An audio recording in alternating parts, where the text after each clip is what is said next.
അസ്സലാമു അലൈക്കും. ഒരു കഥ കേട്ട് പോയാലോ? നബി സല്ലല്ലാഹു അലൈഹി വസല്ലമയെ തള്ളിപ്പറയുകയും അതികഠിനമായി ദ്രോഹിക്കുകയും തൻ്റെ അനുയായികളെ കഠിനമായ പീഡനക്കിരയാക്കുകയും ചെയ്തവരിൽ മുൻനിരയിൽ നിന്നയാളാണ് അബൂലഹബ്. അയാൾ എന്തൊക്കെയാണെന്നറിയോ ചെയ്തുകൊണ്ടിരുന്നത്?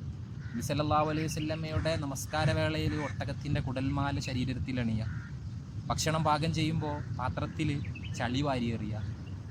അബൂലഹബിൻ്റെ ഭാര്യ ഉമ്മു ജമീൽ നബി സല്ലല്ലാഹു അലൈഹി വസല്ലമയുടെ കവാടത്തിൻ്റെ മുന്നിൽ വന്നിട്ട് മുള്ള് നിറച്ച ചവറുകൾ വിതറുമായിരുന്നു.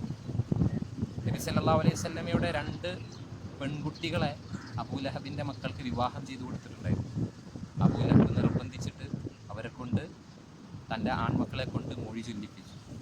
അതുപോലെ പ്രവാചകൻ സല്ലല്ലാഹു അലൈഹി വസല്ലമയുടെ ആൺമക്കൾ മരണപ്പെട്ടപ്പോൾ സഹോദരപുത്രൻ എന്ന നിലയിൽ ദുഃഖത്തിൽ പങ്കുചേരുന്നതിന് പകരം അബൂലഹബ് വാലറ്റവൻ എന്ന് പറഞ്ഞ് കളിയാക്കുകയാണ് ചെയ്തത്. അങ്ങനെ അള്ളാഹു അയാളെ ശപിച്ചു. അയാളെ മരണവേള എങ്ങനെയാണെന്നറിയോ? വ്രണം ബാധിച്ചിട്ട് ശരീരത്തിൽ നിന്ന് പൊട്ടിയൊലിക്കാൻ തുടങ്ങി. അസഹ്യമായ ദുർഗന്ധവും. ആ ദുർഗന്ധം കാരണം ബന്ധുക്കൾ വരെ ഒറ്റക്കാക്കിയിട്ട് പോയി, വിട്ടെറിഞ്ഞു പോയി. അങ്ങനെ മരക്കഷ്ണം കൊണ്ട് തോണ്ടിയിട്ടാണ് മൃതശരീരം കുഴിയിലോട്ടിട്ടത്.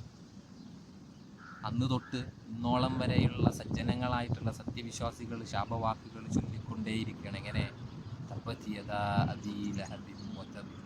അല്ലേ? ഉപകാരപ്പെടുന്ന അറിവിൽ ഉൾപ്പെടട്ടെ എന്ന് പ്രാർത്ഥിച്ചുകൊണ്ട് ജസാക്കല്ലാഹു ഖൈർ.